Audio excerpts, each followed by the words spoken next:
My name's Eric, and I was desperate. After 6 months of being unemployed, I was nearing rock bottom. My savings were gone, credit cards maxed, and rent was overdue. So when I saw a late-night listing for a mall security guard, I jumped on it. The pay was surprisingly good, and the ad specifically said, minimal experience required, night shift only, must follow protocols. I didn't care about the red flags. Money was money. The mall was on the outskirts of town, Crescent Pines Plaza, the kind of place that used to thrive in the 90s but now looked like a half-abandoned relic. Most of the stores were empty, with boarded windows and flickering neon signs. The food court still smelled faintly like grease and old cheese, even though nothing had been served there in years. I showed up for my first shift at 10:45 p.m. The manager, a pale, stiff guy named Mr. Howard, met me at the back entrance. He wore a suit that looked like it had been pressed in 1993. "Read these carefully," he said, handing me a laminated sheet. "They're not just guidelines, these are rules. You follow them, you stay safe." I laughed nervously. "You mean like safety protocols?" He didn't smile. "Exactly like that. Now go on. Your shift begins at 11. The rules. 1. Begin rounds at exactly 11 p.m. Do not start early. Do not start late. 2. Never take the elevator. Use the escalators only, even if they're off. 3. If you see a woman in a red dress on the second floor, do not approach her. She is not real. 4. The lights in the toy store will flicker at 1:13 a.m. When they do, close your eyes and count to 30. Do not look inside. 5. The janitor will mop the floor outside the arcade at 2:27 a.m. He doesn't work here. Ignore him. 6. Do not check the security cameras after 3 a.m. 7. At 3:33 a.m., you'll hear footsteps behind you. Do not turn around. 8. If you make it to sunrise, exit through the back, never the front. I looked up, expecting Mr. Howard to laugh. He didn't. He just handed me a ring of keys and left through the back door without another word. So that's how I started my first night. I started walking the loop of the mall, flashlight in hand. The place felt dead. Every step echoed like I was in a cave. Mannequins stared at me from behind cracked glass. Dusty kiosks still displayed expired lotions and tangled phone chargers. But overall, it was uneventful. That is, until I passed the elevator. The doors were wide open. Inside, a single light flickered overhead. The interior was pristine, too pristine, like it had just been cleaned. Polished metal, a faint floral scent. I remembered Rule 2. I moved past it fast, heart thudding.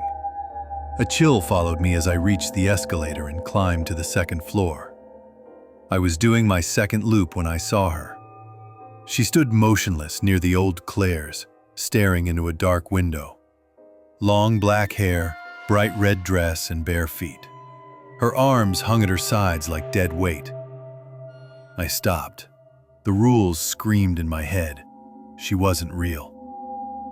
She didn't move, even as I shone my flashlight on her, but I swear when I blinked, she was facing me. I turned and hurried away, my mouth dry. The rest of the hour passed in silence. I was near the toy store when the lights began to flicker, just as the rule warned. A deep hum filled the air, like static. I squeezed my eyes shut and counted. 1, 2, 3. Halfway through, something slammed against the glass. 10, 11, 12. A scraping sound, like plastic dragging across tile. 25, 26. Laughter, high-pitched, not a child's. 30. I opened my eyes. The lights were steady, nothing in the window. But as I walked away, I caught a glimpse of something small in the corner of my eye. A toy clown, mouth wide, smiling. I didn't remember seeing it earlier. Right on cue, I saw him. He was mopping the tile in long, slow strokes outside the arcade. Thin, bald, blue jumpsuit, no name tag. I stopped at the corner and waited. He never looked at me, just kept mopping. The same square, over and over and over. The mop didn't even seem wet. I turned away. When I looked back, he was gone. The security office had a wall of monitors. I'd been avoiding it, but curiosity got the better of me. I stared at the screens. Every store was dark, empty, except one. Camera 14, the food court. Someone was sitting at a table. It was the woman in the red dress. No movement, no breathing, just watching. Her face was angled toward the camera, eyes wide open, mouth slightly parted. I blinked and the camera cut to static. When the feed returned, she was gone. I walked fast, avoided reflections, kept my flashlight on. Then I heard it. Tap, tap, tap. Behind me, light, deliberate steps. Closer, closer. I froze. The rules said not to turn around, but I felt breath on my neck. I shut my eyes, prayed, waited. The footsteps stopped. When I opened my eyes, I was alone. I couldn't take it anymore. I had to know. I returned to the elevator, pressed the button. The doors opened silently. Inside was a mirror.